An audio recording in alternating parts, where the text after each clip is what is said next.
Bonjour, bienvenue sur Yoga la vie, je m'appelle Noémie. Et dans cette vidéo, je vous propose 3 mouvements pour vous préparer à la posture sur la tête. Sur le blog, beaucoup m'ont fait part de leur désir de pratiquer la posture sur la tête. Et bien voici 3 mouvements pour y arriver.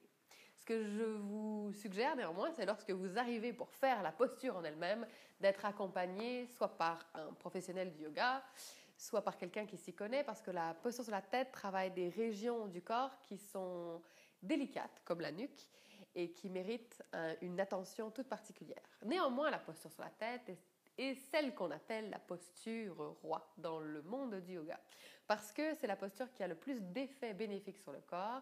Elle permet entre autres de revitaliser tout le corps physique et l'esprit, de régénérer les tissus des jambes et de l'abdomen par l'inversion et le changement de direction de l'afflux sanguin.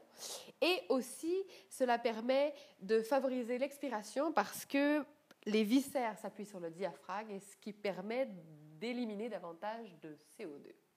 Ce sont les principaux bienfaits. Ceci étant dit, voilà, on se prépare. Je vous propose pour commencer de vous mettre à genoux sur votre tapis. La première posture qui prépare à la posture sur la tête, c'est celle qu'on appelle le lièvre. Vous déposez votre front au sol d'abord, les bras de chaque côté du corps. On commence dans la posture de l'enfant en réalité. Et vous allez doucement laisser le sommet du crâne rouler au sol en soulevant vos hanches au-dessus de vos genoux. Les bras sont mous de chaque côté. Vous voudrez peut-être déposer vos bras derrière vos genoux et relâcher vos coudes.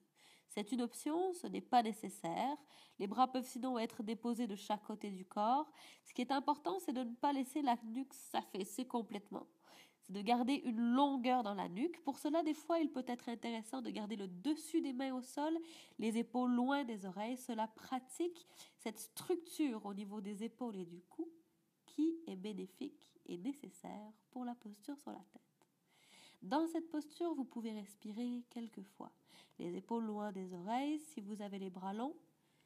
Les épaules détendues si vous avez les bras mous. Respirez quelques fois.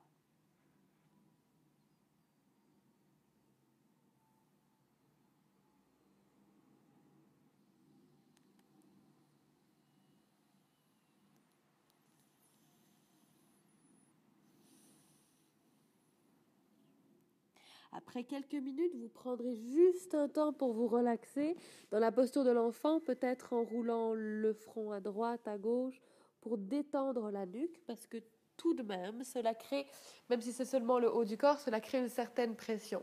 Allez-y doucement au début. Si vous sentez un inconfort, revenez dans l'enfant. Prenez le temps d'explorer ce que ça crée. Et c'est vraiment le sommet du crâne qui est au sol. Si vous voulez découvrir le sommet de votre crâne, je vous suggère de prendre un livre et de le déposer sur votre crâne. Là où le livre reste en équilibre, c'est le sommet de votre crâne. Vous avez une bonne idée de où aller chercher, où aller déposer le crâne au sol. Ceci étant dit, une fois que c'est fait, voici le deuxième exercice qui, après avoir développé en douceur les muscles entourant la colonne vertébrale au niveau de la nuque, vous permet de cette fois développer la musculature au niveau des bras, des épaules, parce que dans la posture sur la tête, dans la posture traditionnelle sur la tête, la présence des bras et la musculature des bras est très importante. Cette posture-là, c'est celle qu'on appelle le dauphin. Les mains en un point, vous allez déposer vos avant-bras par terre. Vous allez engager vos orteils et doucement, comme si vous alliez en V inversé à partir des coudes, vous soulevez votre bassin. Vous allez doucement pousser dans vos talons, déjà en regardant le sol, en éloignant les épaules des oreilles, donc en vous assurant d'avoir la nuque longue. Vous n'êtes pas tout coincé dans la posture, mais bien libre. Vous allez doucement, à l'inspiration, laisser le bout du nez s'avancer à l'avant des poings. Et à l'expiration, en poussant dans vos coudes, vous reculez vos épaules. Cela permet d'assouplir les épaules tout en les renforçant. Inspirez. Expirez. Vous allez voir, ça a l'air facile, mais ça ne l'est pas tant que ça. Il faut donc le faire peut-être 1, 2, 3 fois. Allez peut-être pas trop loin, juste faire de tout petits mouvements peut être suffisant au niveau des épaules au début. Éventuellement, vous irez beaucoup plus loin. En avant et en arrière. Et ensuite, vous prenez un temps dans l'enfant À nouveau, pour vous reposer, cette fois, les bras glissent de chaque côté du corps, les épaules se détendent. Et en portant les bras de chaque côté du corps, vous vous assurez de détendre vos épaules, de les relâcher complètement. Vous respirez quelques fois ici.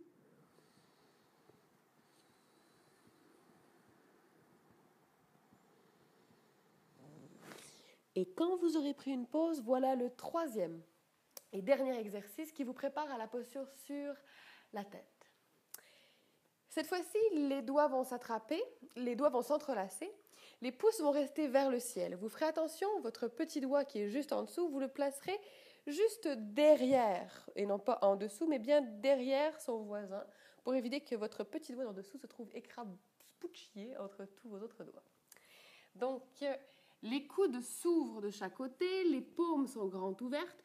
Vous allez aller déposer le sommet du crâne au sol et aller envelopper l'arrière de la tête avec vos deux mains. Les coudes ne sont pas ouverts vers l'extérieur, mais bien vers l'intérieur et vous allez vraiment pousser dans les coudes. Ce qui fait qu'à un certain point, il y aura à peine du poids sur la tête pour éviter que la colonne ne se compresse démesurément. Donc, une fois dans cette posture, les coudes bien pressant le sol, vous engagez les orteils et vous soulevez les hanches. Ici, j'ai à peine du poids sur ma tête. Je pourrais même soulever ma tête. Ça structure les épaules. Donc, les épaules loin des oreilles. Vous prenez votre temps. Et dans cette posture, vous pourriez plier un peu les jambes et rapprocher les pieds. Juste un petit peu. Ici, vous pouvez rester ici si c'est suffisant. Vous revenez dans l'enfant. Sinon, vous pouvez aller dans l'exercice suivant, le talon près du fessier, l'autre talon près du fessier. À quelques reprises, vous laissez les jambes se rapprocher. Éventuellement, les pieds pourront se rapprocher davantage, jamais trop pour ne pas aller vers l'arrière complètement, ce qui serait vraiment à ne pas faire. Donc, vous gardez les coudes toujours bien pressés au sol, un talon près d'un fessier, l'autre talon près de l'autre fessier. Quelques reprises encore, vous allez voir ça travaille les épaules.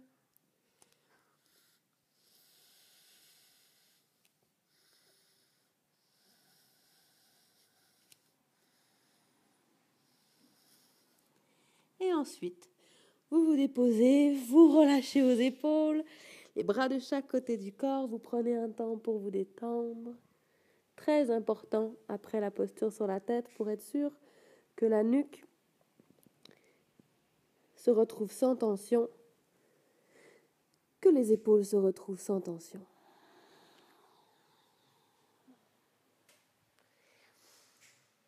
Voilà, c'était les 3 mouvements qui vous préparent à la posture sur la tête. Assurez-vous bien de lire les contre-indications à la posture. Cette posture n'est pas idéale pour tout le monde, le cœur étant au-dessus de la tête tout d'un coup. Cela a un impact profond sur le cœur. Sur ce, je vous retrouve très bientôt sur Yoga la vie. Abonnez-vous à la newsletter, vous y trouverez toutes les informations nécessaires sur les événements à venir et encore plus de ressources pour votre bien-être. À très bientôt.